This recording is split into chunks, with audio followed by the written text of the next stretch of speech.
A new post-apocalyptic thriller titled The End We Start From will star Jodie Comer and will be directed by Mahalia Belo. The film will be produced by Benedict Cumberbatch's production company called Sunny March, and it's going to be based on a novel by Megan Hunter. So stay tuned and don't go anywhere, because The End We Start From, Jodie Comer starring in the apocalyptic thriller, and other related news is coming right to your doorstep. First up, where have you seen Jodie Comer before? You're about to find out. You'll most likely remember her from Killing Eve and The Last Duel. Belo's film is based on a novel by Megan Hunter of the same name, and centers around an environmental crisis that submerges London in floodwaters and follows a young family torn apart as chaos ensues. Comer plays a woman who struggles to find her way home with her newborn baby. Hunter's novel The End We Start From came out in 2017 and is her first novel. The End We Start From is a passion project and very close to the hearts of those involved in its production. Megan's novel is heart-wrenching, and it was wonderfully adapted into a stellar screenplay. And there are some powerful and relatable themes throughout the film as well. Motherhood, separation, social and environmental upheaval, and the primal instincts inherent in each and every one of us. Throughout all this chaos, audiences will also see moments of joy and inspiration, and the team is very excited to have Mahalia and Jodie lead in making what they know will be a riveting film that resonates with audiences. The film is heading to the 2022 Cannes Film Festival and is going to seek out a worldwide distribution deal. Next up, what else do we know about The End We Start From? Let's take a look. The protagonist of the story, played by Jodie Comer in the film, is an unnamed narrator living in London who goes into labor. Her partner, known simply as R, is away on a mountain climbing expedition. He cuts his trip short, but he fails to return to London in time, and the unnamed protagonist is rushed to the hospital. She gives birth to a son named Z, and R reaches the hospital minutes later. As she recovers there, she watches the news and learns that an unprecedented flooding disaster is underway in London. R rescues her and the newborn Z from the hospital and drives him to his parents' house in the mountains. R's mother is named G, and his father is named N. While on the property, R starts to build a cabin, and one day, R, G, and N fail to return from one of their regularly scheduled supply runs on time. When they eventually return, G isn't with them, and R tells the narrator that a crowd of people trampled G to death. R and N are grief-stricken and depressed over G's death, and the household chores and responsibilities like cooking and cleaning fall to Comer's character, who has to care also for her newborn Z. Up next, why are the supply runs so dangerous? Let's have a look. The supply runs are so dangerous because the situation in London is quickly deteriorating by the hour, as social unrest and upheaval escalate rapidly. One day, R returns from a supply run without his father, N, who is killed in a riot, and R says that they have to leave immediately, to cross the border and to make their way into Scotland. But a few miles away from the property, the narrator realizes that she forgot to bring diapers for Z, and R stops the car to show her that he has packed everything they're gonna need. At this point, R seemingly reasserts himself as the head of the family, and appears to want to take a more active, hands-on role in caring for them. When they finally cross the Scottish border, they live out of their car, but when Z gets sick, they have to go to the hospital. While at the hospital, R suffers a panic attack when he sees the massive crowds at the hospital, and is traumatized by the brutal deaths of his parents. Thankfully though, the doctors agree to treat Z. After R's panic attack, Comer's character insists that the family move to a refugee camp, but R is reluctant to go out of fear of large crowds. However, after further pressure from his wife, R finally relents, and they immediately drive to the nearest refugee camp that they can find. The unnamed narrator and Z settle into life at the refugee camp, but R is restless, and he frequently wanders off on his own. One day, R's post-traumatic stress is really weighing heavily on him, and he tells Comer's character that he has to leave the camp, but he's gonna be back in a week. Stay tuned and don't go away, because we're revealing everything we know about The End We Start From. Next up, what happens when the narrator makes a new friend in the refugee camp? You're about to find out. While R is away, the narrator befriends a new mother named O, who has a baby around Z's age named C. But before R has a chance to return to the camp, the refugees are told that they have to evacuate immediately. The narrator is worried that R isn't going to be able to find them, but she soon realizes that she has no choice and she has to evacuate. Her top priority is taking care of Z, but unfortunately, when they arrive at the new refugee camp, the conditions and facilities are far worse than at their previous camp. Two men named D and L own a car, and the narrator decides to escape the camp together with Z, O, and C. On the way, while at a checkpoint, two guards harass the narrator and O and force them to take off their clothes. But eventually the group reaches the coast and meets a man named H, who is a friend of O's. While on H's boat, H plans to sail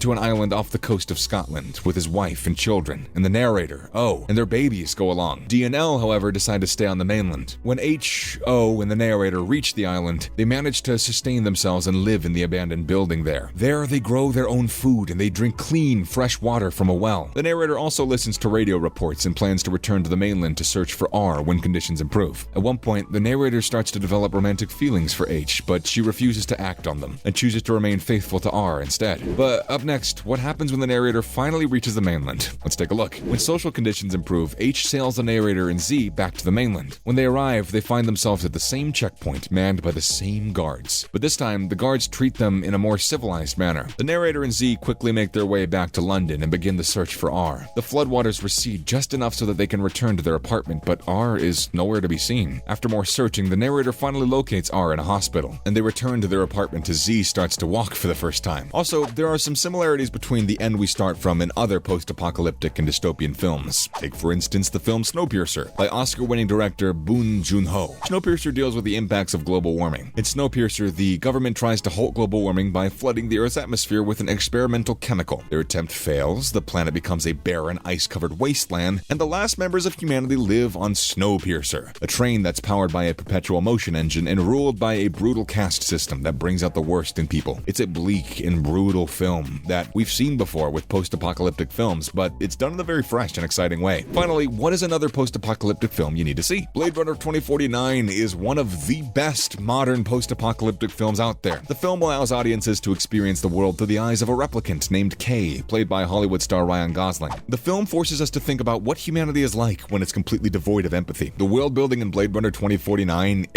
is breathtaking, and the impressive use of language and ideas carries us through to the end of the film. Boiled down though, the original story of Blade Runner is really just a story about a cop hunting down 4 dangerous criminals. Blade Runner 2049, on the other hand, tells a story of a cop on a mission to find a very special robot before the evil megacorporation does. In this dystopian version of Los Angeles, corporations are essentially evil, and the future looks pretty bleak for its inhabitants, and San Diego becomes a wasteland for garbage coming out of New LA. If you love dystopian / post-apocalyptic films, you're definitely going to want to add Snowpiercer and Blade Runner 2049 to your binge list if you haven't already. Both films serve as stark reminders of what can happen to humanity in the unfortunate event of a societal breakdown. And as is often the case, it don't look pretty. We suspect the film, The End We Start From, is definitely going to touch on the darker side of humanity as well, but interspersed with rays of light, hope, and inspiration. And that's a wrap for today's video. Thanks so much for watching.